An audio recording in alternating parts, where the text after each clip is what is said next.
Yes, come on, as Nance would do it. Evening, folks. Welcome to the Block 9 podcast. Let me just adjust my camera down. So, wow, what a weekend. So, we get our manager announcement on Friday right after we went off our live. But that's what it is. It's still good to get that done and dusted right before that fantastic result yesterday away to Brentford in the FA Cup.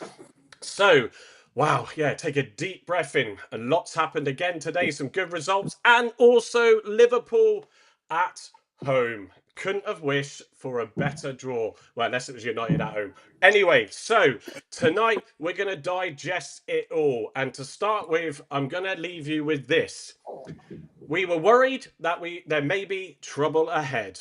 But while there's moonlight and Muslic with Joe and Nance's bromance, we faced the FA Cup music and we danced. Let's roll the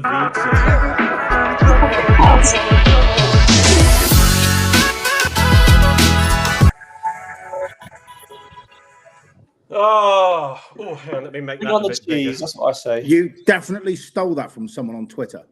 Well, Stephen, I think he's called on one of my threads, but I tweaked it, so I added the Joe. You've got to credit the guy. You've got to credit the guy. You got it. Sorry. Yeah, I did. He's called Stephen. I'll look up his tag in a minute. So he knew I was copying it anyway. So, yeah, look, welcome everybody to the Block 9 podcast off the back of what was a hectic, a mad 24 hours on Saturday, gents, wasn't it? And it's still that result yesterday, that performance, the dogged fighting spirit, that is Argyle. And I've got it as my background, because I think why not? Andy's got the Morgan Whittaker and Mumba in the background as well. And Marcus and Gavin just didn't bother. I'm not capable. I'm a Luddite. I'm not capable of doing anything as fancy as that. No, sorry. I'm just gonna adjust this camera. So, anyway, guys, please like and share, retweet the live. That would be much appreciated. See if we can get a good audience. And again, so.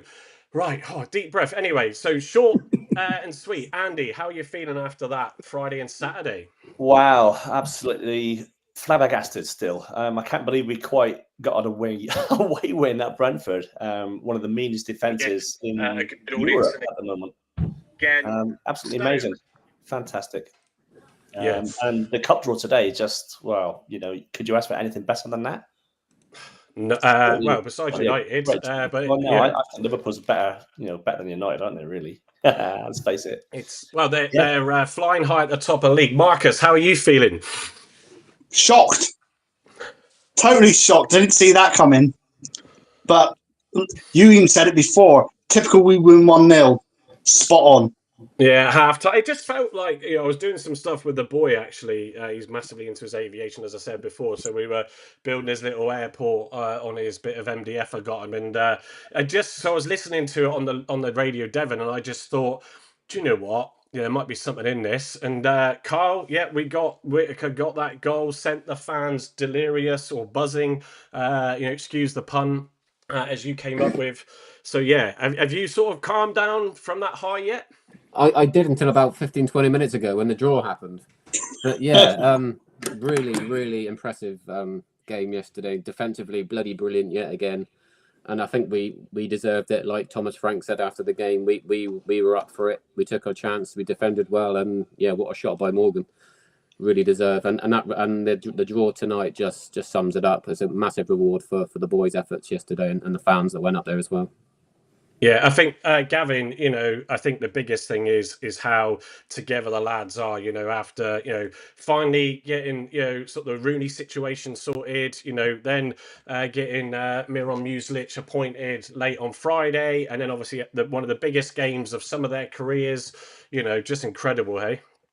Yeah, it's lovely, actually. I think there's also, and Nance has mentioned it, I think there's a lot of guilt there. I think a lot of them feel really guilty that Rooney's been given the tin tack over some, let's be honest, quite appalling performances. But if you compare how they've defended against Stoke, which we were live at and obviously couldn't get a ticket for Saturday, compared to the previous 3 or 4 games, it's chalk and cheese. Yeah. Everything that he was stating through his tenure, not trying to drag up old or drag up old ground, but, being aggressive in the tackle, getting blocks in, don't letting crosses happen, get your foot in midfield, attack a press up top. They've done it with aplomb, right? Yeah. Unfortunately, under Rooney, I don't know whether it's because they all spent, till 6 a.m. in the cider press or the Skyvan Scholar, but in the last few days, that's a tongue in cheek, by the way. But in the last couple of games, they've just been set up, and what I can't get over, it's the same bloody coaching staff that have achieved this. It's not as if they brought, Warnock in for 2 games to say, save us, Neil, when they set them up differently. This is exactly the same coaching staff, minus Phelan, Ireland, and Rooney.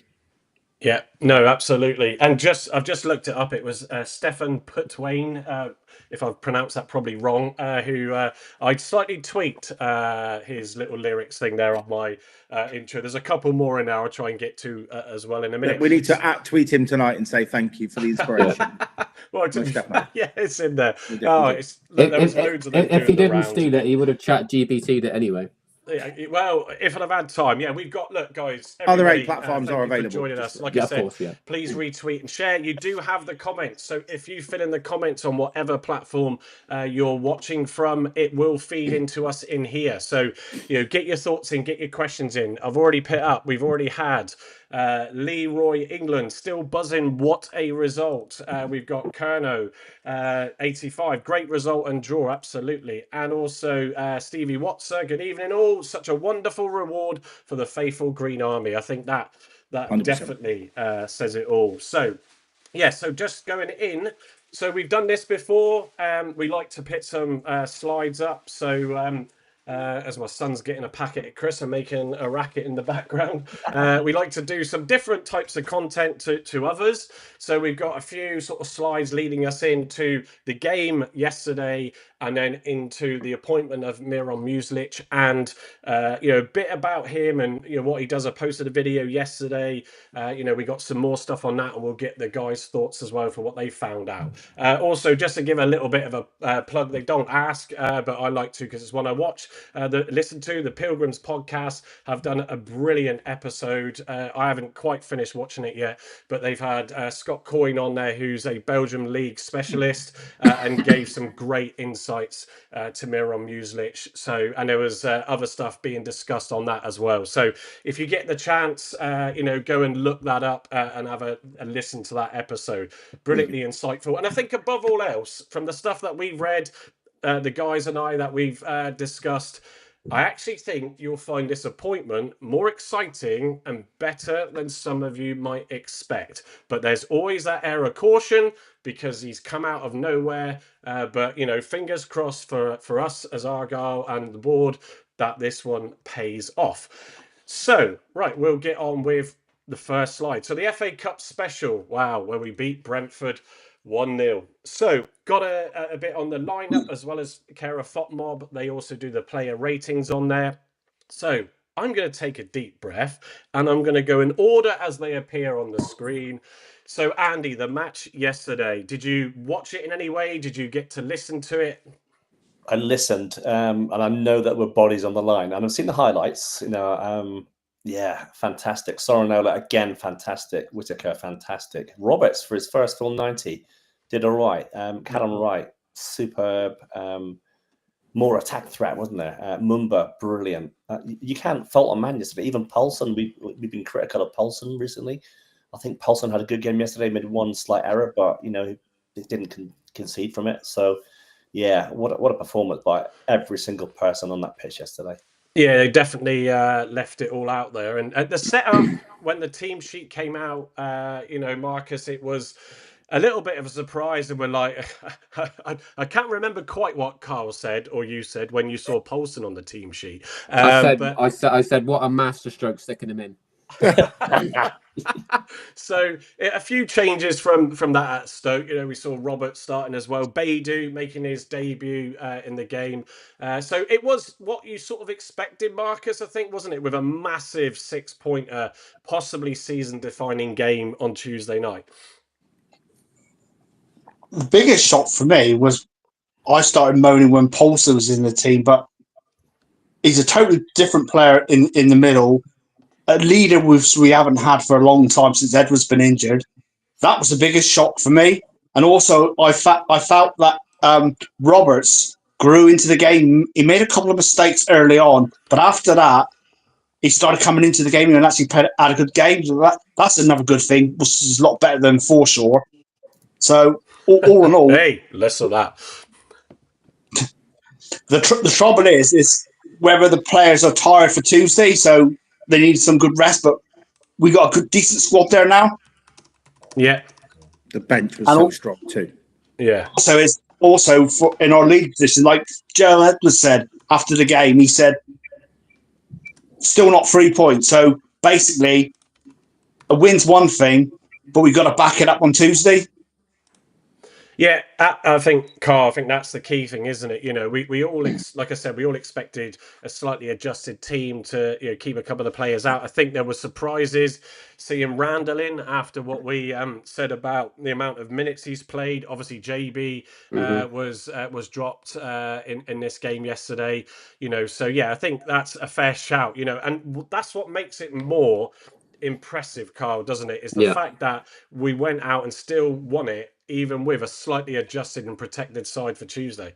Well, I wouldn't say we played our B team, but we knew that we were going to make some changes with the games we've got next week, giving some players some game time and trying to rest some other players. I mean, like I said, Randall should have got a rest, I think, yesterday, because he's played a lot of football. I was really expecting Houghton to start yesterday, because he did all the press before the match, which was a bit strange, and then for him not to even be on the bench is even more strange. So I'm not sure what's going on with him, unless he's got a move lined up elsewhere. But I thought that was a perfect chance to get him back in the side.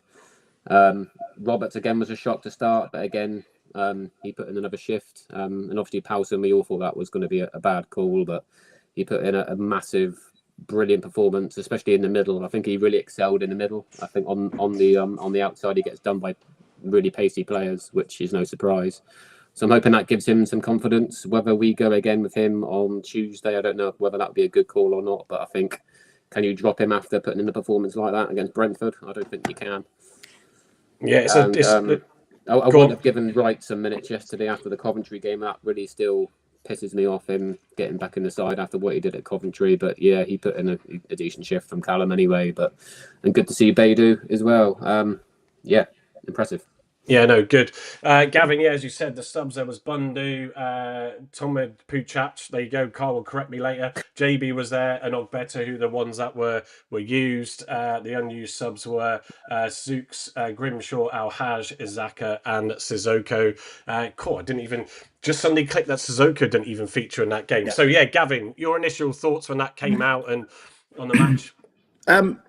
I think, like everyone else, we all sort of drew a very big breath seeing that, certainly the defensive lineup. But yeah, I have to echo what the guys have said. I thought Powson was probably our best leader at centre half since Sonny Bradley.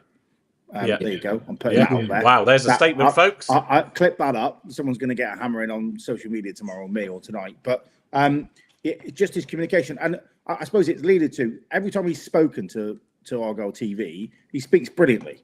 You just couldn't back it up with the performance on the pitch. Well, I did read somewhere today that someone bumped into him after the I can't remember which game it was, Cov game or whatever, and he said he was like thoroughly depressed because he's not a right back, he's not a right side midfielder, but he's played where he's told and blah blah blah.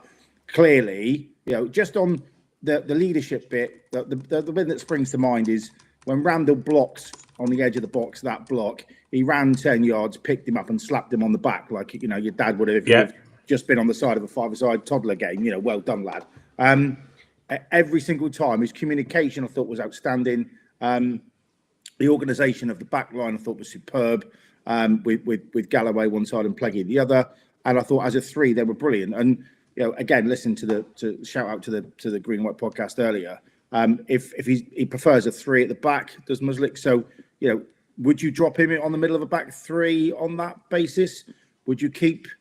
Would you slide Such back in and put Pleggy back in the middle? It's a really tough call, but hey, guess what? It's a really nice problem to have, rather than scratching your head going, we have an injury at the back and we're going to leak 7. So really happy with defence. I thought the midfield pushed really well. After a really shaky start, I thought Roberts did really well. He looked like, I think I'll text the group saying it looked like men v boys in the first 10 minutes. And it did. He got shrugged off the ball twice and he gave it away easily. After that, I thought he got his composure and that would have done him the world of good playing against a Prem side and having 90 minutes and holding his own. But I think the highlight of my day again, the two standouts, Pleguezuelo and Sorinola. Thought they were both died for the shirt again and were outstanding to a man and both run themselves into the ground.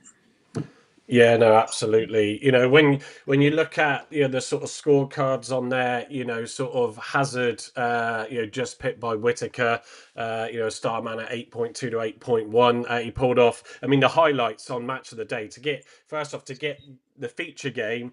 So we got all the punditry afterwards as well, knocking Exeter into their little highlights reel straight afterwards. Thank you very much, BBC. Sort of he pulled off a brilliant save in that first half and was solid clearly. And then obviously, like you've all said. I mean, I have. Got a slide deck. Let me just skip a couple of places forward. The match star men, as they call it. I kept hearing on the radio that Mumba, was having a superb game, and seeing some of the highlights, it looked like he had suddenly picked up again after, sort of a few games where I think, sort of we all said that he was another one that probably needed a bit of rest. But certainly, for me, Sorinola again sounded fantastic on there, sort of right. I absolutely agree, Carl, with what you're saying. It's a difficult one. I think the situation with Rooney and all that lot going on, then you can sort of forgive a little bit of that to a degree, but to come in and some of the crosses, he put in on the highlights. I didn't see the game live, Carl. I believe you did, but watching those highlights back, it was like, oh my lord! I think there was a ball into Sorinola that Sorinola just headed over the bar. What's he even doing to a degree in that sort of position, which was fantastic. But Paulson, I couldn't believe the comments in the WhatsApp group about what a game he was having.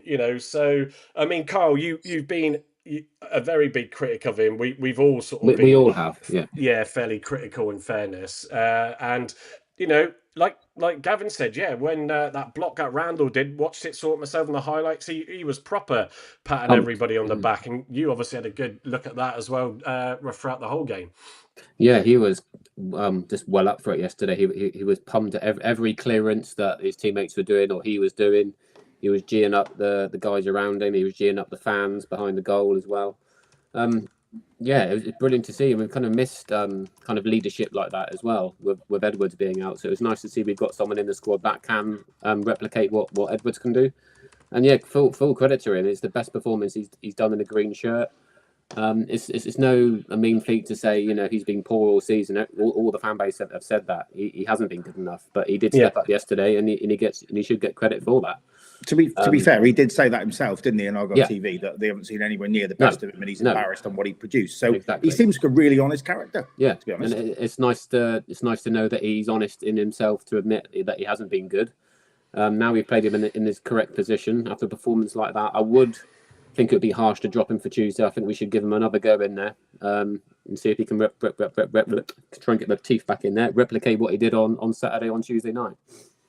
Yeah, absolutely. And I think it's a shame that he couldn't come good when Rooney and the team probably needed him in those early stages. But it is what it is. You got to accept that, take that criticism, and the only way you can right that is to go out there and put in a performance like he did.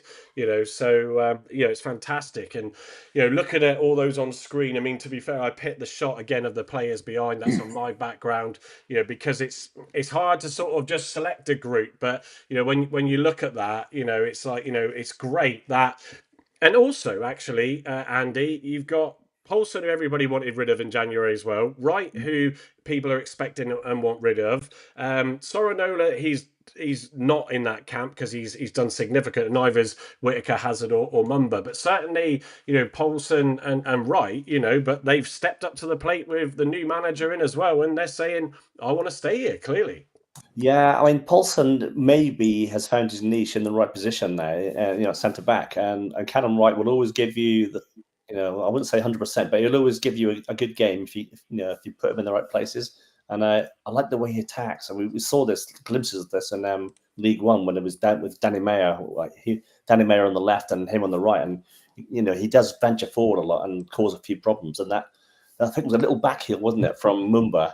which and he just turned the defender inside out and almost, placed it in the corner. But yeah, he's got that to his game, Callum White, and Sorinola stepped up. You said Sorinola stepped up. Mumba, I've been a big critic of Mumba, as you know, Mike, in the past, but I just thought he was outstanding yesterday. He was brilliant yesterday. Well, he definitely had the right studs on, didn't he? Yeah, he didn't fall over as much, did he? And Marcus, I sort of mentioned it first thing this morning. Actually, it didn't hit me until I watched the second episode or second rerun of Match of the Day. And obviously, I know these are their profile pictures, but in the background, we were wearing green. Is that also too coincidental that we won away and we're wearing green, which we haven't done this season? Oh, it's probably more likely, actually. It's superstition, isn't it? So, especially if we don't wear green next time. So what we Who we playing next? Who we playing away next time? Sunderland, is it? Yeah, Sunderland's next game. Yeah. Sunderland playing green. Yeah. So why not go for green again? Yeah, because we've got three home games now, haven't we? Is there any on that note? It might seem like a silly question, but I don't know. Is there a rule of any? I know obviously you can't have clashing. All right, okay. So Gavin's shaking his head. No. So you would almost say if we can, then Marcus get away with wearing the green away. You don't want you want to run with that, surely. It's commercial reasons, right? No. I would. Yeah, I would run with it. Yeah, even when you say commercial in terms of the sponsors on the. There's like Classic Builders is Beehive house building company have got the yellow shirt, so I'm sure as part of that commercial deal there would have been X amount of times they need to wear that. The white shirt, obviously, it's all about generating sales, isn't it? In the shop. It is. So early season you try and wear as much as you can, as often as you can, to get fan awareness. The January sales have happened now. Everyone's bought a shirt for Christmas or bought it pre-season. Stick with a bloody green. yeah. Even as a sponsor, you would be hard pressed to not disagree with that. Let's get the board of the board of Classic Builders and just say, Kara, get the green on. Let's win. Yeah. We're the only team that play in green in the whole football league, aren't we? Why? Yeovil, although they're out of the league now. Yeah, they're not in our league anymore, are they? Forest Green. Forest Green, yeah, but they're conference fodder now, aren't they? Yeah, so you're right, we are, No, it's just one of those things that I thought, I haven't seen any comments on that. Everybody just getting lost in the moments. We do have videos, folks, of the goal and also a couple of the outtakes of the celebration. Mumba and Whittaker and Nance's interview to bring you as well while we are on here. Looking at everything, sort of. Beidou obviously had his first start, and the first opportunity on the highlights reel was Beidou. I can't remember who crossed it. So someone shouted. Sorinola. It was Sorinola. Sorinola. There you go. Sorinola crossed a brilliant ball. Beidou ran onto it, which is a great sign of what's to come there. And it was just that touch, wasn't it? I think it came off his shin in the box. I reckon if that had sat up for him properly, that would have been 1-0 in the game already. If he traps it, he scores, I think. Yeah, and it's good for a player that hasn't played for quite a while since their league, his previously club league had closed down. To get some minutes is perfect for Tuesday night and the rest of the league. But to have a chance, nearly convert in the first minutes of the game or however long that was in the game was just fantastic to see. I mean, Carl, sort of thought you obviously watched it, and I believe Gavin you did as well. So on Beidou, how did he look from what you could see in the game? I expected him to start up front as he did, because I think that's where he's going to start most of his games for us, I believe, until we get other potential strikers in. He looked up for it. He did a lot of running around, closing down, looked sharp when he did have the ball, got into some good areas, especially for the one that Sorinola put that through ball through. I mean, that was a brilliant crossing. Yeah, he got on the end of it, just a dodgy touch, and it got away from him. But yeah, he looked really impressive from the time he was on the pitch. Even after the game as well, he looked, in the celebrations, he looked like he's been here forever. Pushing Nance and hugging everyone. He looked happy, like he's been here for years. So it looks like he settled in pretty quickly, which is nice to see. Yeah, it's a perfect time to come in, Gavin, isn't it? With the sort of that result, and as well as starting your first game for your new club, you could ask for a better sort of intro into the Green Army.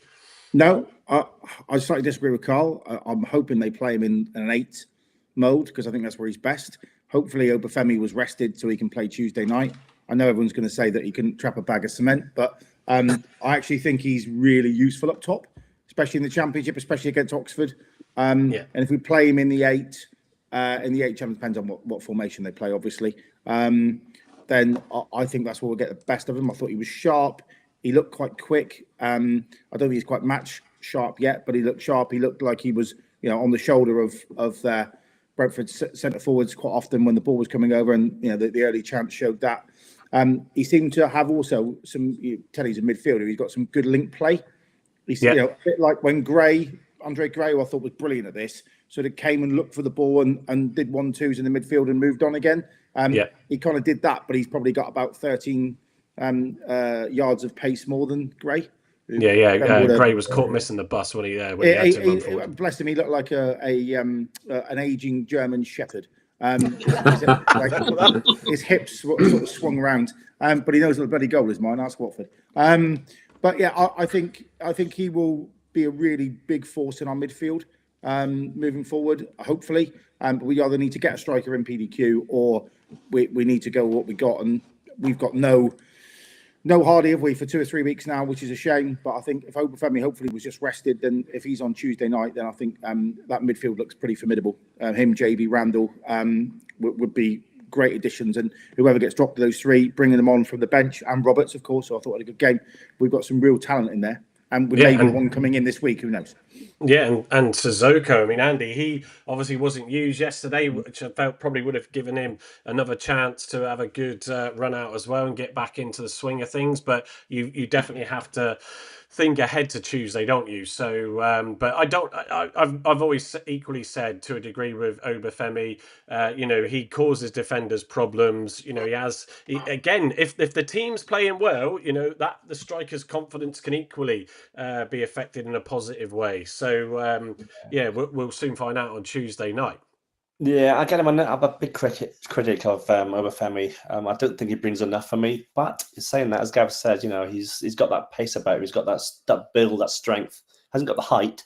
But I just think him and Beidou up in the forward line there, at the front line, would be really good. And as you mentioned, Sissoko didn't get a shout yesterday. But I'm just wondering whether we were playing that well. That why risk him? Why risk him in a game like that where he could get sent off? Anything can happen. Could get injured.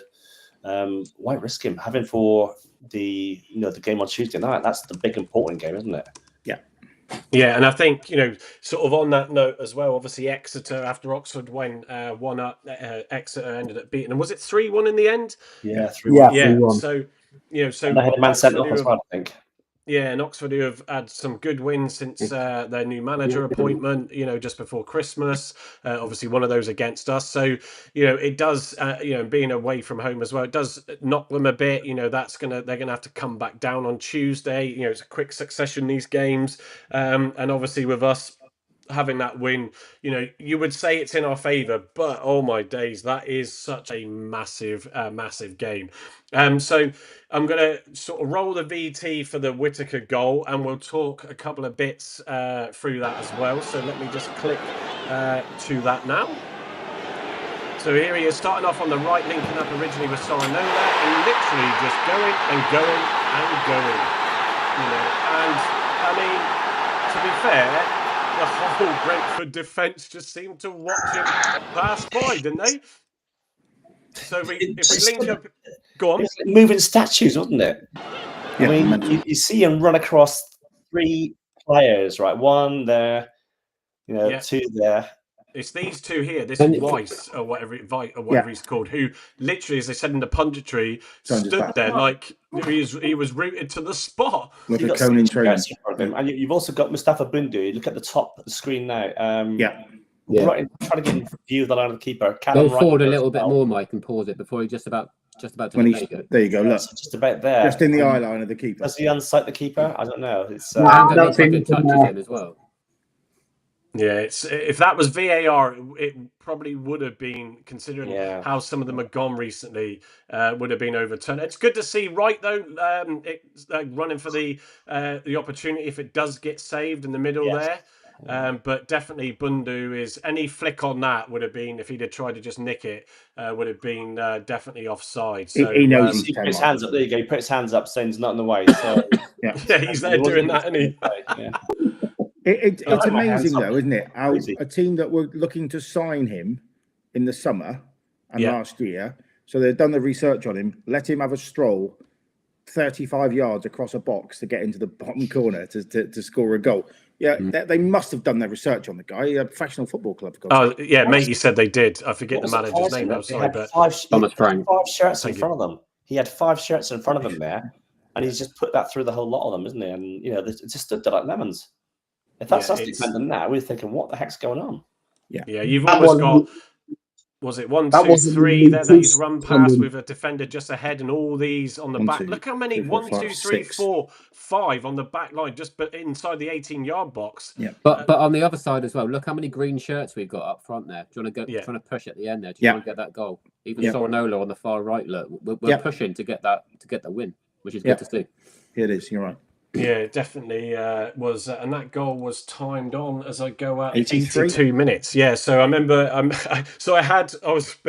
son was trying to do a little YouTube live on his account while we're doing this, drawing up and designing his airport, and I got the alert on my watch before the radio. I was streaming it on BBC Sounds, so online it's a little bit of a delay, and I screamed.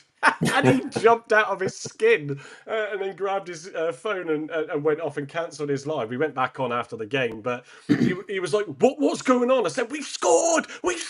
And it's like, and then that remaining 10 minutes, and where did that 6 minutes of injury time come from as well to boot?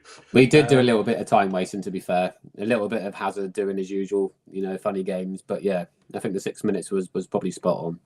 It was amateur time wasting compared to Stoke, though. Wasn't it? But he was still doing it, and we were still going down. And that's just we were playing game tactics well for a change. Other clubs do it. We got to do the same. Mm-hmm. Yeah, do you know what? I think that's it. It's just the way it is with football, isn't it?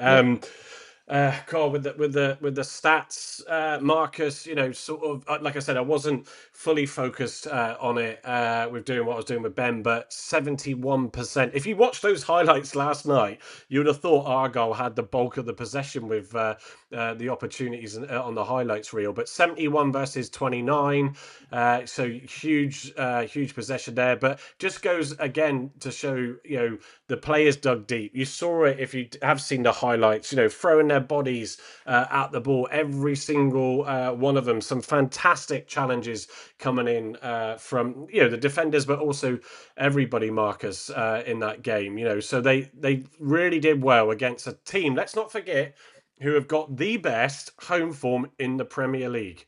In Europe. Oh, right. Okay. Wow. Europe. I think it's Europe. It's in Europe, pretty sure. Wow. I heard the best. Yeah, but even the amount of possession didn't tell the actual whole story, because we still have probably the better chances, because that Sarnola, really, if that came onto Joe Edwards' head, that would have gone in. Mm. So, we did have our chances. It wasn't like we was just closed up shop. Even Frank said they were the better team. Yeah, he was very complimentary, Marcus, wasn't he, in the post-match? Yeah. So it wasn't all like it was all one-sided. Like a lot of people think, just complete closed-up shop.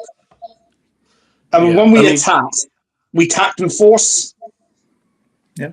Yeah, I mean, they had 9 shots, Marcus, on goal. 9 shots in total. You can see 2 on target, which is just incredible, against our 5 and our 2, of which one's a goal. You can see from the pitch graphic on the left, again, courtesy these stats of FotMob, the sort of chances in the box there, versus ours. The one in highlighted in red is the Whittaker goal. So and big chances in the game. Look, 0 by both, and Brentford had to bring on the big guns, late in that second half to try and get something back from the game. So absolutely. And let me just bring this comment up. Actually, let me just click off that. Evening, Mr. Jones. The Green Army need a mention. Yeah, we would have come to it, but perfect time to do it now anyway. We never stopped singing, and we got louder as the game went on.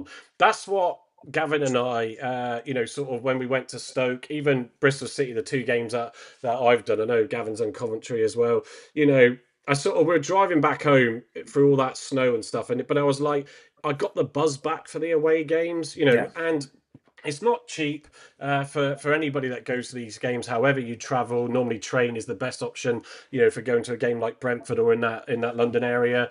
So it is expensive. It's a great day out, but even at Bristol City, even with the horrendous performance that was, in Stoke where we hard fought for a 0-0, the atmosphere, Gavin, wasn't it, was still just relentless and fantastic. My nephew was there yesterday. He's been to every game this year, I think, actually, apart from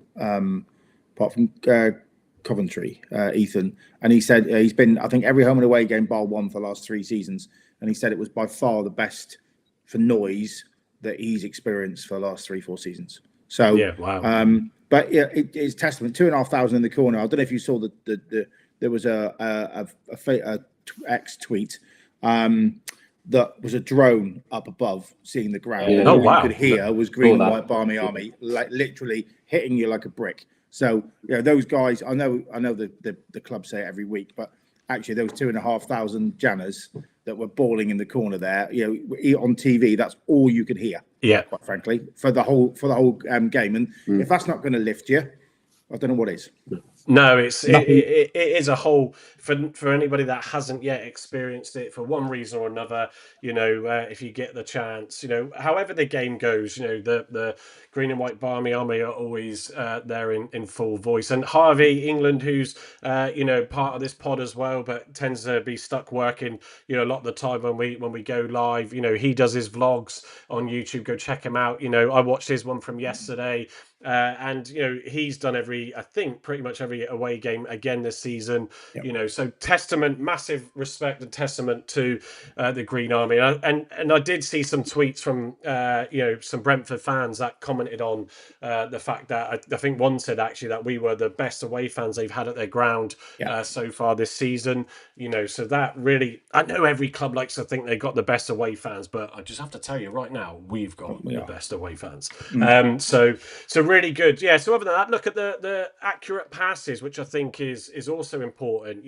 So although Argyle didn't have much of the possession, 88% possession accurate passes to Brentford versus Argyle's 72. So that's definitely better than what we've seen at times as well, where we've even struggled to get the ball from away from home. So all of those things, sort of, it's fantastic. Wearing green away, our first away win since April last season or last year, 2024. So and to go and do it against the best team for home form in the Premier League, if not in Europe, from what Andy has said. It's just with a squad that you wouldn't have said was the strongest either. So it just was that is, folks, the magic of the FA Cup.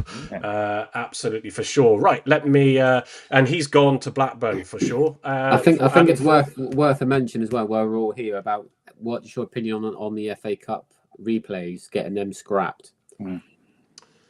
The problem is you'll have Premier League clubs, Carl, that will always say, we got too many games. But for a club like us, if we get a result, obviously a win against Liverpool would be amazing. If we get a draw and go away and play, and obviously we did that recently, the money that comes in, even for us as a Championship club, is still important. And I think don't change it. That's my view. I mean, just look at Tamworth today. The effort and the work they put in to get to that 0-0. And you could just sense that they were bringing on their big guns. They had the more energy, and they were going to go on and win it. And I thought, just to snatch that away from them, to get a massive pay deal away to even Spurs, if tragic. If that date was £20 ahead, it made about 600,000 quid in the replay. Just because the Premier League don't want extra games, but they're happy in pre-season to go abroad and do and close it, and at the end of the season as well to exactly. Gavin, actually on that note, the Tamworth game was 42 quid a ticket. I'm not surprised. It was so I caught the pre-build up that they do yesterday with the goalkeeper, and obviously as they go through what they do day to day, and I'm sure it was Tamworth because it was part of that segment, and they said that the sort of chairman of the supporters club came out because of the £42 a ticket for the game, and he said you don't get many opportunities like this for the club to take a good amount of revenue from a match. I personally, I do think that is a piss take at 42 quid. I think, 30, 35. Why 42 as well? Even just round it to 40 quid. But I get it. But at the end of the day, it's, I mean, they were going to sell out, weren't they? So they got away with it. The only thing I can sort of defend the board on that is if they said every penny of this extra revenue is going on our transfer window, and this will help get us better players to get us up the football pyramid, then you kind of say, well, fair enough.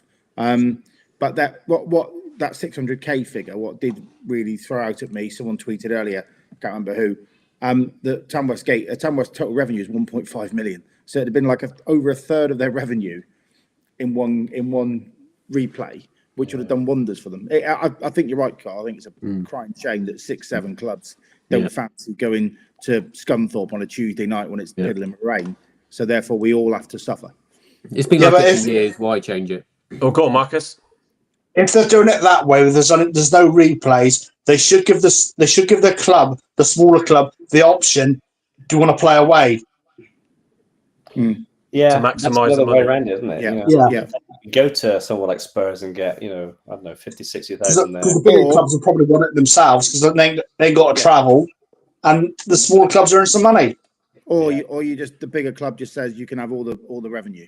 Yeah, Gavin, that I think even better. I mean, if you look at Accrington and Liverpool, especially where the clubs are not, from a distance point of view, are not too far to travel, because you have got the sort of to consider, in these lower clubs, people that would have to travel in that case, stay over, accommodation.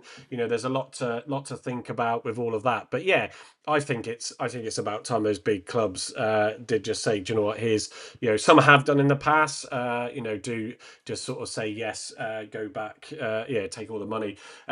So Stevie Vaughan, who's joined us late tonight, what we missed? Well, we're about to wrap up, folks. So thank you for joining us tonight. Steve couldn't make it on time, so we don't want to go on any longer. So, Steve, firstly, I hope your event that you do for what you do at Borringdon Hall went well yesterday. It's good to have you in tonight.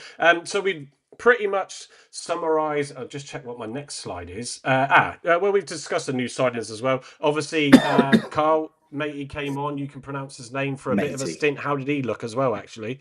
Yeah, Whittaker looked really decent. He looks a lot bigger as well in person. I thought he was quite tiny, but seeing him come on, he looks quite tall. He looks really stocky as well. So yeah, he's going to be a good addition from what I've seen online and what I've been told. And yeah, early signs are decent. Yeah, no, good. So, yeah, Steve, we have summarised up that game, the excitement of that day yesterday, the 24 hours, of the manager being announced. I know, and we've got him to come on to in a second, before we fully switch off the game. I think my next slide. Well, obviously, because it ran over the Arsenal United game. I was going to try and put the crest of the team that we draw into this slide, but didn't get round to it. If you've missed it, folks, where have you been? So we have drawn Liverpool at home. Get in, Wow. for the 4th round cup tie. That's so exciting. If we can, turn it on a bit more in that game, or hold out resolute, Muslic will have a lot more time with the squad. We might get some new players coming in. So I think it's the 7th or 8th is the cup ties. Andy, I know we touched on it at the start, but specifically on this slide, I can't wait for this now. It's incredible, because we might get to see the likes of Mo Salah down at Home Park. All these big names coming down and playing in front of the Home Park crowd. It's going to be a great atmosphere down there. 12th man will turn up for sure. It's going to bring in so much revenue for the club as well, because it's going to have all sorts of spin-offs guaranteed. It's exciting. I'm just when you think the weekend can get as good, it just gets better, and because you get a tie like that, and it's not often you play the team currently at the top of the Premiership. Yeah. So, and Marcus, how was it you put it earlier? Well, I just put it. We got rid of one Scouser, now thousands are coming down. It's a bit ironic, really, isn't it? Yeah. Well, maybe all Scousers are a bad omen. I know, obviously, Schumacher wasn't all low, but let's just take it going forward from Foster that they're all a bad omen when they come to home park. So hopefully that has the same effect on Liverpool. But it's an exciting tie. I think if we've got a few games now at home, as we know, where we can pick up some massive points that are badly needed, Marcus. So, if we can get some good wins before we meet them on whatever Friday, Saturday or Sunday they may choose to air this game, then we're going to be looking forward to it even more, aren't we? Yeah, the main thing about result against Brentford, if beating a Premier League team isn't going to give you a confidence in playing away, nothing will. Because this is the most important thing, is our league place, and the confidence you can see from that you could ignite a few good wins on the trot. Yeah, agreed. Yeah, definitely. And Carl, what's your thoughts with us drawing Liverpool? I just hope the Ginsters don't turn up with a giant pasty and present it to Arnie Slot. That would be really embarrassing, wouldn't it? No, do it anyway. All joking aside, yeah, really pumped for that game. I just hope they bring down some of their superstars. I'm sure most of them will be on the bench, but even to see, Salah, Grace Home Park, and Van Dijk, Trent as well, if he's still here and not gone off to Real Madrid, will be really special. And who knows, if we turn up, especially now with the new manager, we're defensively strong. I know it's against world-class players, but you don't know.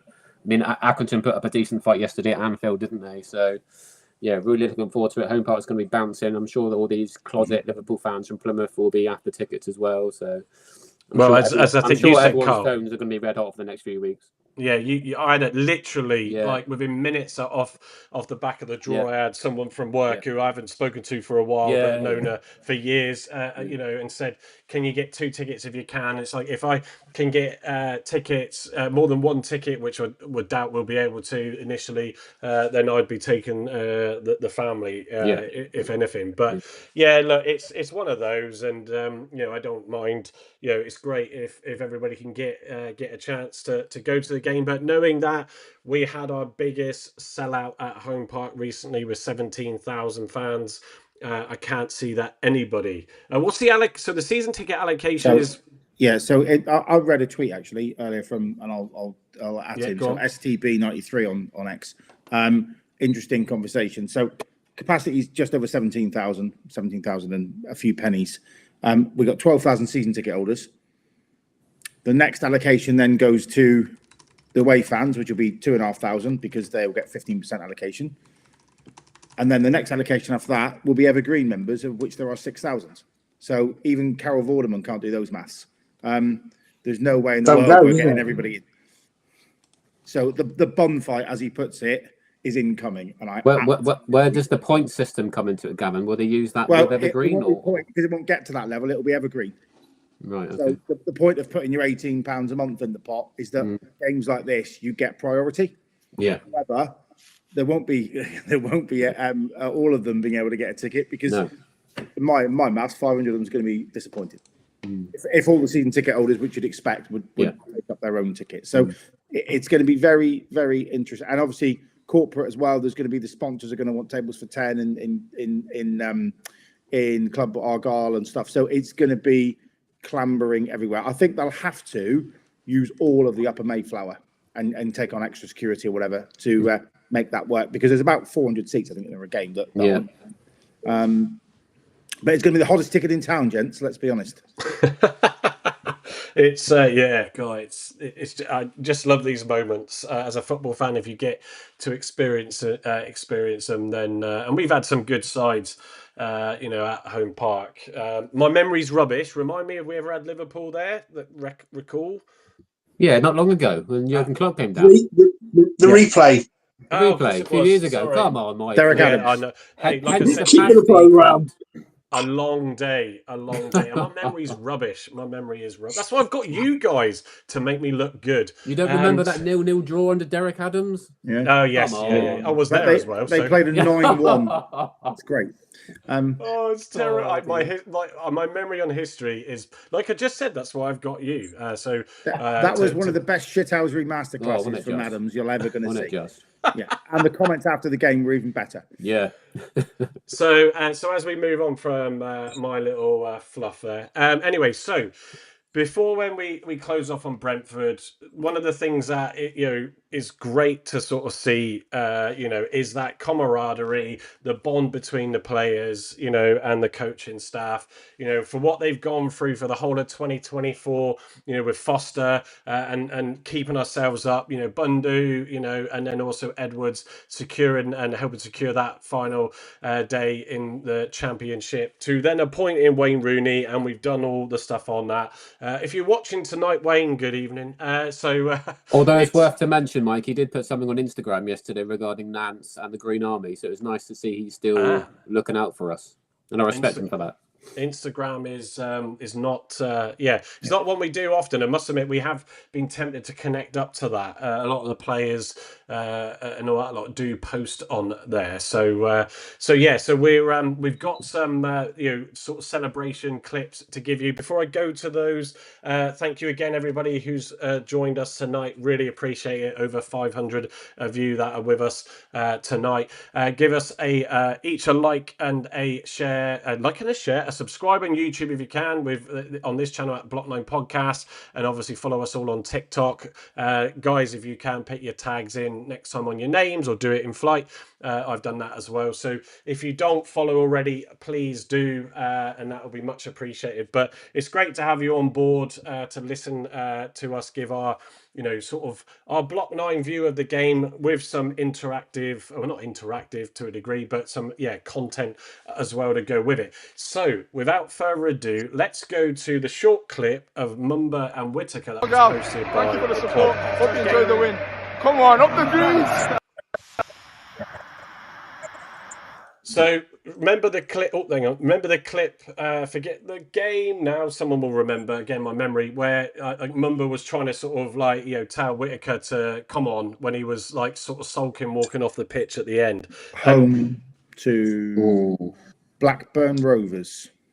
Yeah, was that one? So thank you, Gavin, and it's great to see these two, grab the camera and post a little message on, So it's, well, I mean, to be fair, we didn't touch upon it in too much, but it is so good to have Whittaker back, and enjoying his football again by the looks of it. So will that goal though, Andy, come to you on this one?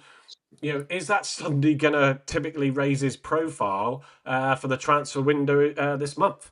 It's no coincidence that in the last 3 games he's suddenly come back to life again. He's started to sort of get back the old Morgan Whittaker we had, last season, early part of last season when he was scoring goals. And I think his value is going to go up after that.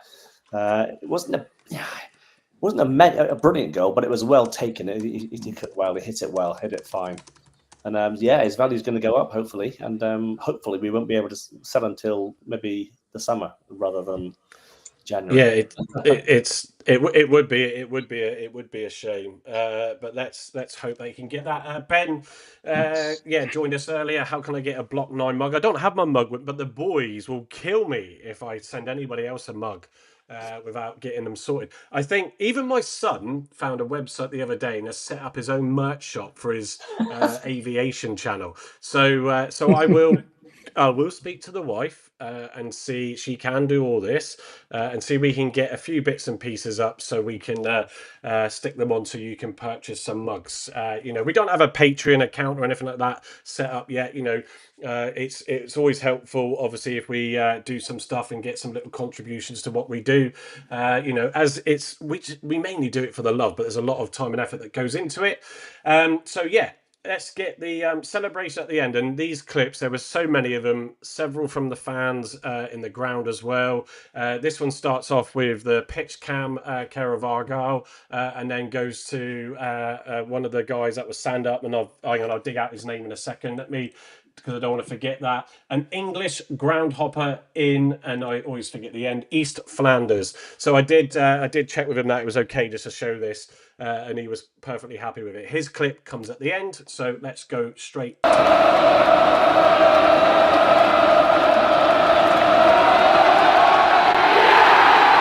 And wait for it. Oh, he nearly goes on his backside.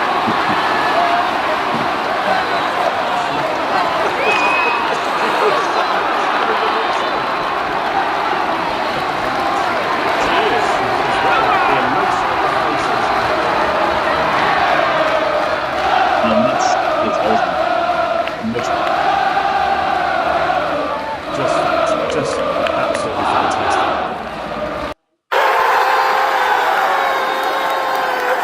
There we go. There's a few of these out there. Harvey had one as well.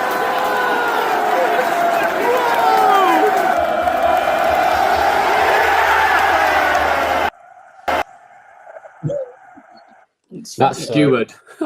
Yeah, there he is. He's like, what am I doing here? We made him famous on the Block 9.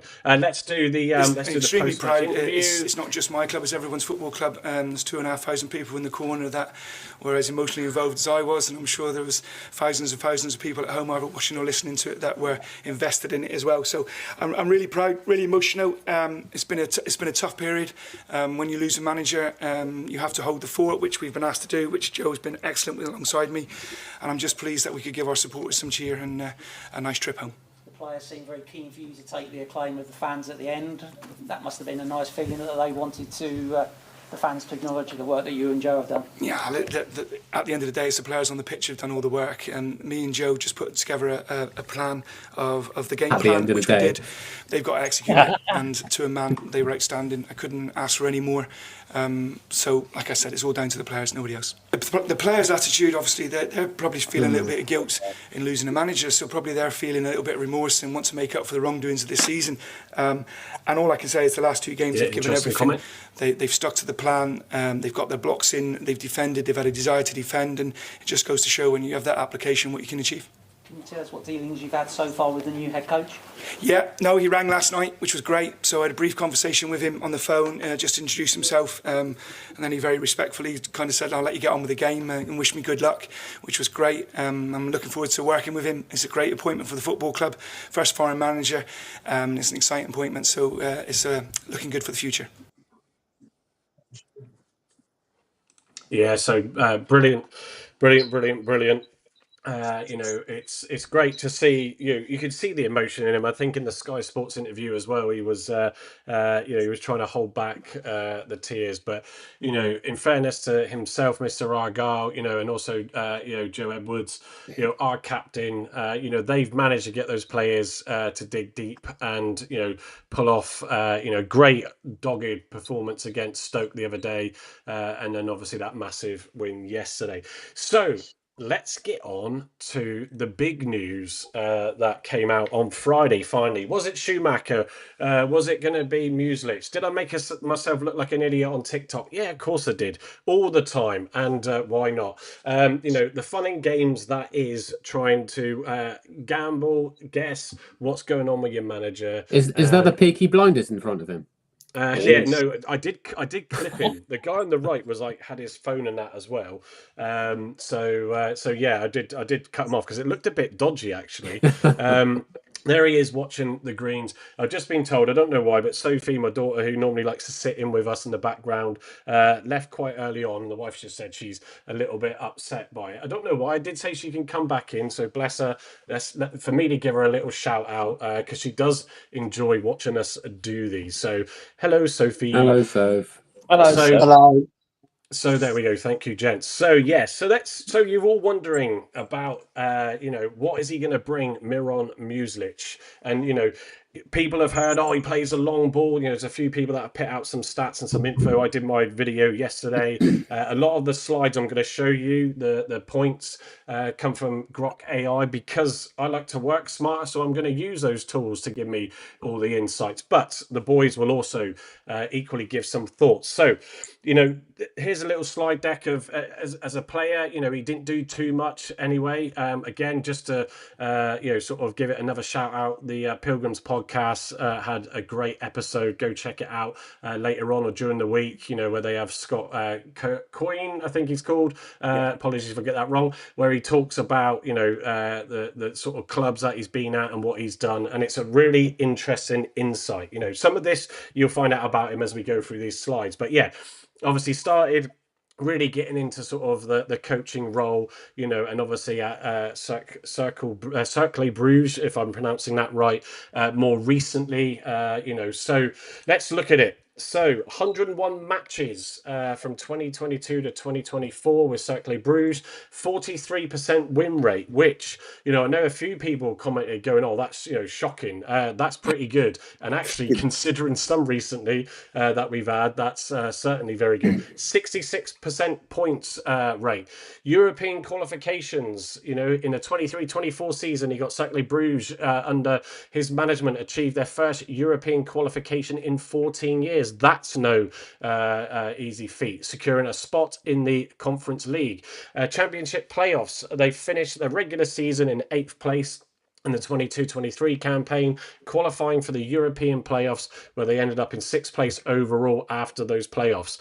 Performance in the 24-25 season, team struggled significantly at the beginning of that season, falling to second bottom after 16 games, which ultimately led to Muslic's dismissal. If there's anything in there that's wrong, blame Grok. So, Gavin, I'll go bottom up on this one. Okay. So, I think we've got an exciting talent on our hands here, haven't we? Yes. So the research I've done, and by the way, the sort of Pilgrims podcast was excellent, by the way. So just to reiterate that, and well done to all the guys who put that together really quickly. So it was last night. What I feel, he feels like a really senior European coach. So, if a mid Premiership team had brought this guy and you go, he just seems to carry himself really well. He seems really authoritative. He's clearly a student of the game.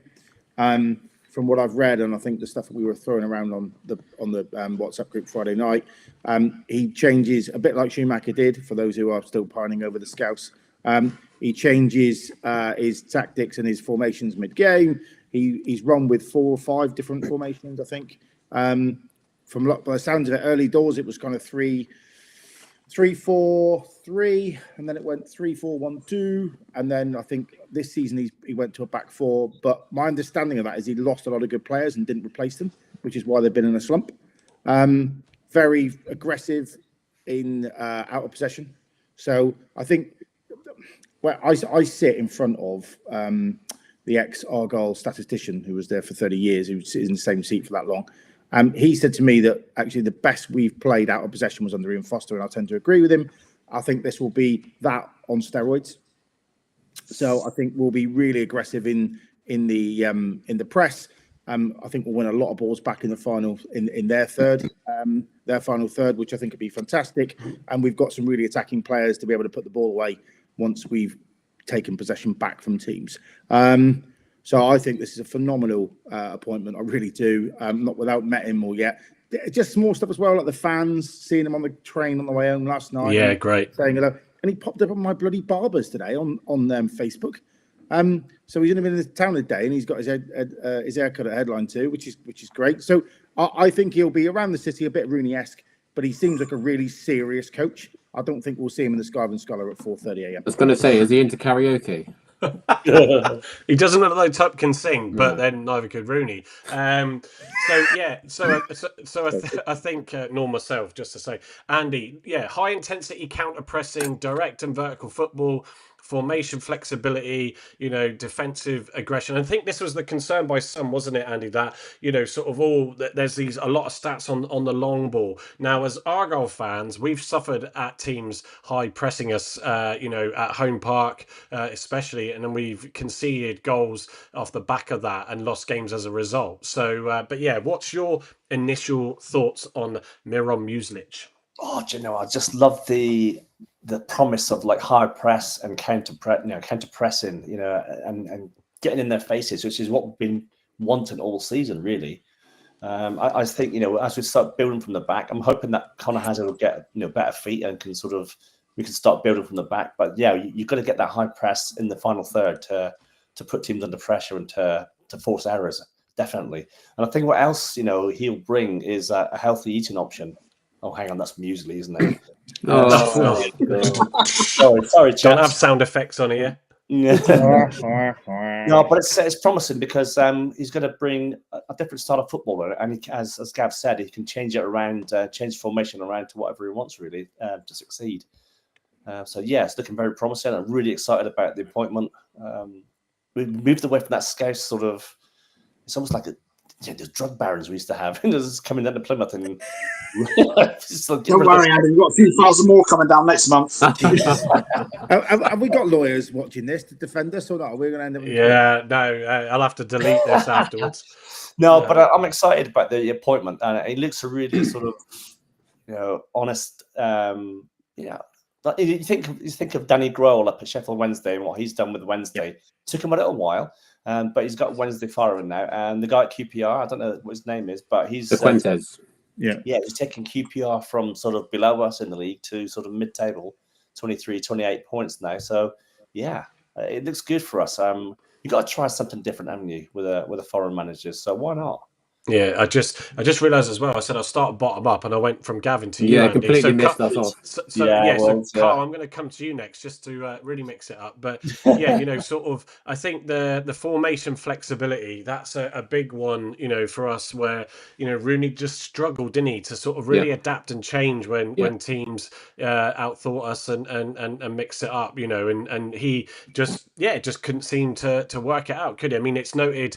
Out of possession, they would often switch to a 4-2-2-2 or similar to control central areas, while in possession a 4-4-2 diamond was common to create numerical advantages. So yeah, what's your thoughts? Yeah, again, like the other guys have said, really looking forward to seeing what he can bring to the club. I mean, don't get me wrong, I still think Shuey wouldn't have been a bad option, but I was more than happy that we got him in over the line. I think something somewhere must have gone wrong with Shuey, whether he wanted to come back and we refused, or maybe he didn't want to come back himself. I don't know. Or it might be just that this guy's better, right? Yeah, it could, absolutely. It could be that. It could be that. But there's something along the way which clearly hasn't worked. But I'm more than happy that we've got him through the door. I think a lot of people were obsessed about Shuey coming back, and the amount of abuse kind of directed at this appointment is bang out of order. It's interesting that we've gone for a foreign coach, which we've never had before. Try and get some foreign flair into the side, and maybe we'll have some decent contacts from Belgium to bring in some decent players from abroad. Because obviously the foreign market is probably our best option to get players in, because obviously players in this country cost a lot more. So be interesting to see what happens in the rest of the transfer window, whether he will suggest some names or we'll continue with what we've done before the manager came in. But yeah, so many times this season, again, we've said about having two up front as well. So it'll be interesting to see in certain games or certain periods in games where he does go for two up fronts. I think that could be beneficial as well. And yeah, really can't wait for next week for those games to see how he sets us up and what kind of system he goes for, and just to experience this kind of high press and counter press and trying to get the ball back after losing it, kind of like Foster-esque, but like Gav said, kind of on steroids. So at the end of the day, we don't want pretty football now. We need results, and if he can get us that and keep us up, job done. Yeah, Marcus, it's come to you now. The sort of defensive aggression, as it says at the bottom there, his teams were instructed to press high up the pitch, which sometimes left them vulnerable to counter-attacks, which in a league like the Championship can be very deadly. I think we've seen over the last few games recently that, we've got a really strong defence, and we still probably do need another centre-back, but, with the way that Poulsen delivered himself yesterday, that's positive at least. So yeah, do we have a defence that can also sort of press high and not get caught out? Do we have the pace to cover that? Yeah, but if you ask me one player, it makes you think how long they was interested in for. There's one player that suits his style, aggressive, quick, and everything. Is this Puskás? So it makes you think that the players are getting for him, because he fits his style of system to a T. Yeah, and also people going on about his win record at Bruges. He signed 6 players last summer. The oldest was 21. They were all 18 to 21. They were the youngest squad in Belgium by a long way. He was only allowed to sign youngsters, but that takes 2 or 3 years to develop them. Yeah, Yeah, okay. yeah, and being you're always a a lot of vocal fans haven't advocate. taken that into account.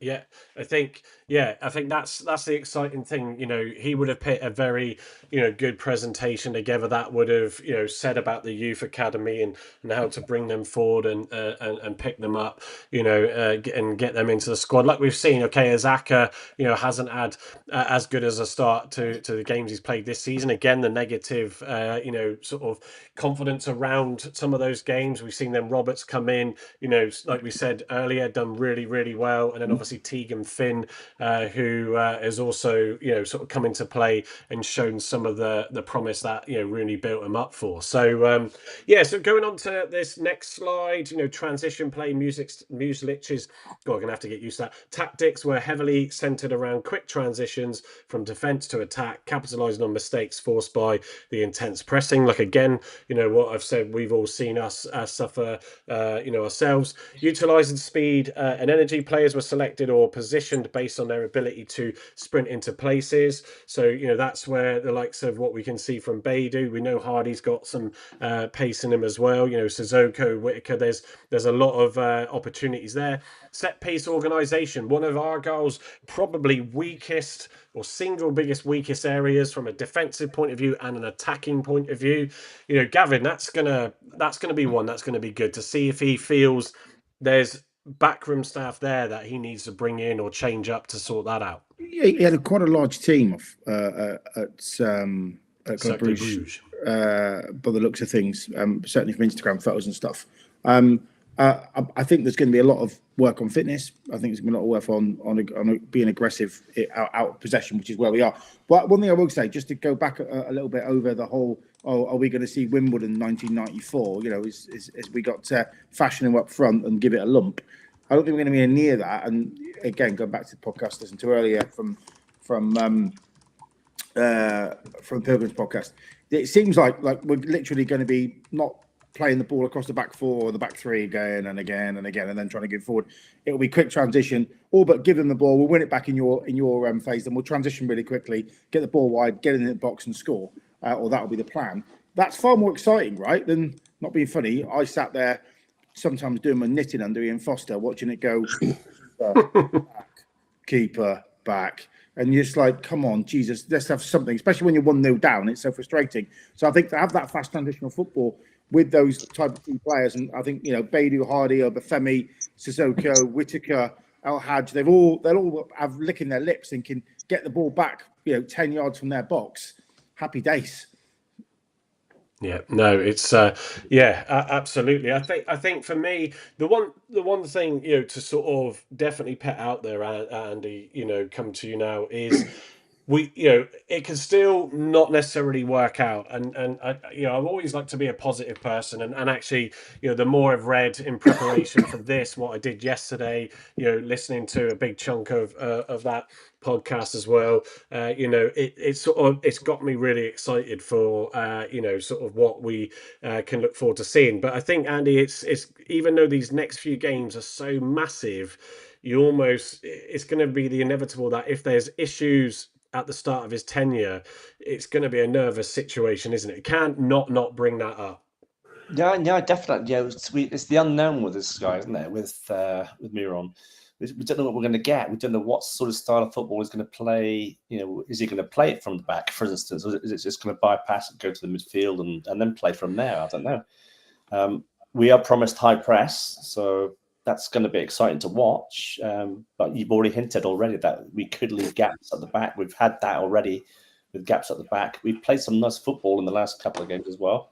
Notably in the sort of the game at home, we 2 each. Forget who it was now, but yeah, we withdrew 2 each, and and Bristol City. Sorry, Bristol City, and the ball was going forward nicely, and the move for the sort of the goals was excellent. So yeah, I think we're going to see a lot more of that. Hopefully, he'll get the best out of us. He's going to have the right players on the pitch, as we've said before. He's going to have Sissoko back there. He's going to have players in positions that they should be playing. That Mumba playing maybe a bit further up. Paulson centre back. We might have Callum Wright in there. We don't know. We just don't know what he's going to bring, but definitely going to be exciting. Yeah, absolutely. Sort of the final point at the bottom says minimal possession focus. So unlike many modern teams, Music's sides did not aim to dominate possession, but rather disrupt opponents and create from turnovers. So I think that's where it's going to be interesting, Marcus, to see how he sort of does adjust and adapt to the Championship. I think this guy, he's been out of work for a little while. I reckon he's been on Argyle's radar quietly in the background for a little while now. You don't generally. It's only been 4 weeks, Mike. He's been out of work for 4 weeks. 2nd of December, he got fired.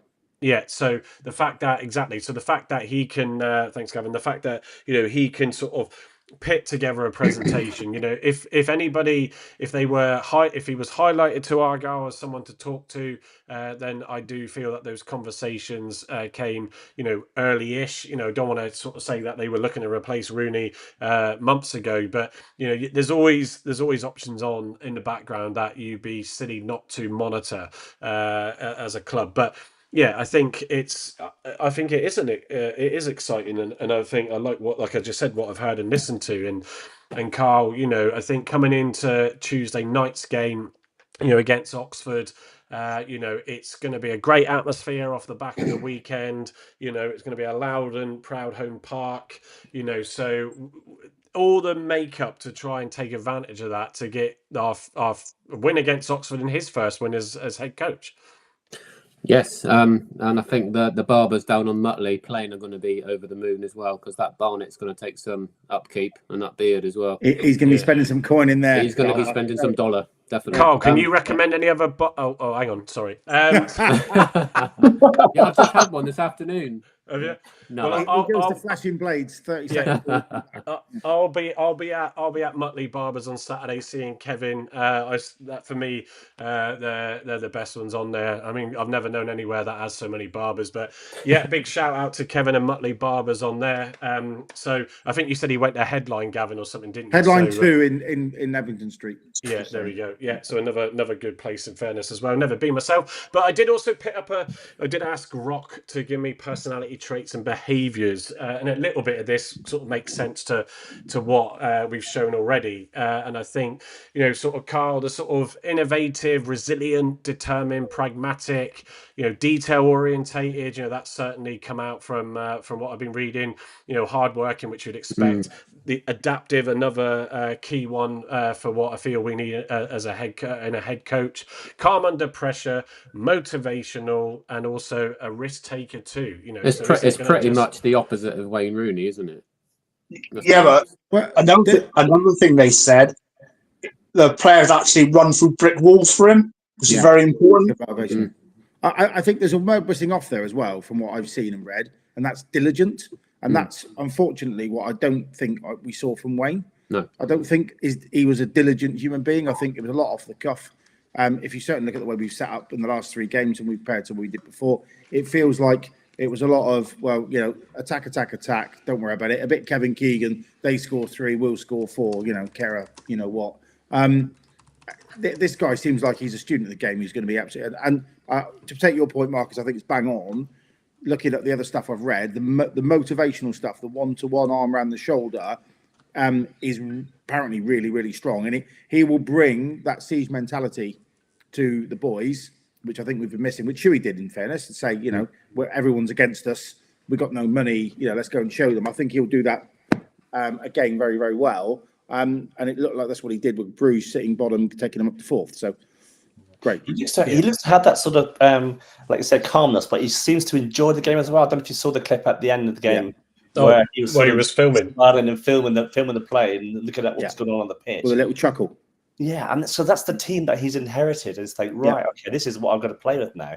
This is the determination they've got. This is what I've got here in my present. I think if he could get his fairy godmother to grant him the ideal weekend for him to start a new job, because if Carlsberg could do new manager weekends, beating a Premier League club in the FA Cup, drawing the current Premier League leaders in the next round, having all of his supposedly weaker players having barnstorming games in a weakened side playing them, and having to lick his lips on Tuesday night to pick a side to beat Oxford. You're not going to get a better first week in the job than that, are you? Incredible, mate. It really is. It's just mad. And I think, the pressure's there also, though, because I mean, at the end of the day, like I said just earlier, what Nance and Edwards have done, to sort of get the squad back together on their feet, pull their socks up, as the saying goes, and get out there and put in some performances and deliver that yesterday.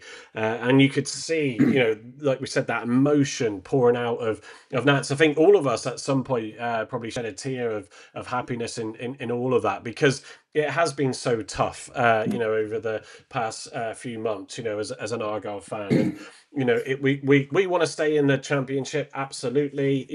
There's all that pressure that's been on, Simon Hallett and especially in Andy Parkinson. Obviously, we do sort of feel that Dewsnip is probably on gardening leave now, because it has gone so dark on there. I don't want to keep bringing that up any more than I have to, but it's almost like there's a lot of pressure now. This is a massive decision for Simon Hallett and the board, because he's come for as an unknown. The easiest thing, gents, and I think Gavin hit the nail on the head, the easiest thing would have been to take Shuey, because everybody, even myself, started to become, as we all did on this, a bit more like, do you know what, actually he's probably the better option. But Miron Muslic may well have, or clearly, just interviewed better and put a better proposition forward, and that's why he was selected. So Simon will live and die by this decision. We can't have third time unlucky again, because it is so important to stay in this league. I can't remember what the next slide is, so I'm just going to check what we can expect. So pretty much of what we just said. Tactical shift, increased aggressiveness, formation and player roles, youth development. I knew I had it in one of these slides, picking up on Marcus's point there earlier, an immediate impact on morale. And when you've got, like we showed that celebration video that we've all seen, just sort of the morale in the club now is gone up such a notch. And it's not just the playing squad, it's the backroom staff, everybody right the way down to the cleaner, everybody that does and pits everything in to make this club successful. It's a great thing if you can work in any way for the club that you love, and I think at the moment everybody's going to have a step in their foot when they get into the club tomorrow to do their jobs. So I think that is me slide. So your voice from the stands, that's pretty much it. We've had a few comments in tonight, so appreciate all that. 600, just over 600 watching us tonight. We really do appreciate that. If I can get my they should be turned on, there we go. The hearts, let me just switch back to our main view. So and to we end with some fireworks. There we go, because we got a great result. Go on, Gavin, you can do it. You're on a MacBook right now. So so really appreciate everybody that's joined us tonight. Please subscribe to our YouTube channel. Please like and follow our also Block 9 X accounts and all of us on here. It's great that we get the opportunity as well to bring you our views on Plymouth Argyle. So it's also worth noting tomorrow, Mike, we've got the press conference, haven't we, with Muslic, and that's true. Hopefully the press as well. So hopefully we might hear some news on Dewsnip tomorrow if Chris presses them. Exactly. So and also on Tuesday night, obviously we've got Oxford, so we'll come for some score predictions in a second. I'm going to be with Gavin in his Diamond Club seat, so really appreciate that again. How this guy can pit up with me. No, don't worry, I'll just take earplugs now. It's fine, it's all good. Don't listen to a word. Well, actually, speaking of earplugs, hang on, that side, Gavin is proper loud when you're watching the game. So I thought I was, but Gavin definitely outdoes me in terms of emotion in the stands. But absolutely brilliant. So we will, if I can, if the club, like, even if I ask or not, if they let me, I will try and stream if Muslic does come up and do a little speech. Gary Sawyer interviews players for Man of the Match and other people just before kickoff. So if I can stream that on my X account, I will do. So look out for that. But yes, Oxford, massive 6-pointer. I think if I go back to Andy's post earlier, our next 6 out of 7 games are now at home. Great time for the new manager to get his plans across to the team. Andy, what are you thinking, and what do you think the result will be on Tuesday night? Well, I'm going to go for an Argyle win because I think we're going to get the new manager sort of, bounce, if you like, that Oxford got when they appointed Gary Rowett. They've lost the game now against Exeter. Well, we won't mention on there. I think we're going to go and win 3-1. There you go. Yeah, excellent. Marcus? I'm going for another clean sheet. I'm going for a 2-0 for us. Yeah, like that. Carl? I'm going to go for a 4-0 Argyle win. Oh, and Gavin? That's good. I completely agree with my lady gentleman above me. It will definitely be a clean sheet. I think we've learned how to defend now, which is lovely. I think we'll win 3-0. Well, I'm going to go with Carl. So before I got to Carl, I'm going to go 4-0. I think the positive, sort of step, I think could achieve that. So, well, look, we shall soon see. Let's just hope. I've also got a feeling that Sissoko has been saved for this game as well. So I think he's going to be wanting to prove a point as well from minute 1. So yeah, I think we're going to see some goals on Tuesday. I think the formation will be absolutely intriguing because if it's 3-4-3, then you can play Whittaker and Sissoko no problem with Obafemi or Beidou in the middle, depending on how well they play Beidou. But I'll struggle if it's a 2 and a 1 or a 1 and a 2. I can't see Sissoko getting much game time because there's just no width, and you're not going to play him at wing back, are you? And we've had this chat in the WhatsApp group, but you're not going to trust Sissoko with tracking back like Mumba has and open out his defence. Not a chance in the world. So he's either going to play in a 3 up top, or he's going to be on the bench, I'd say.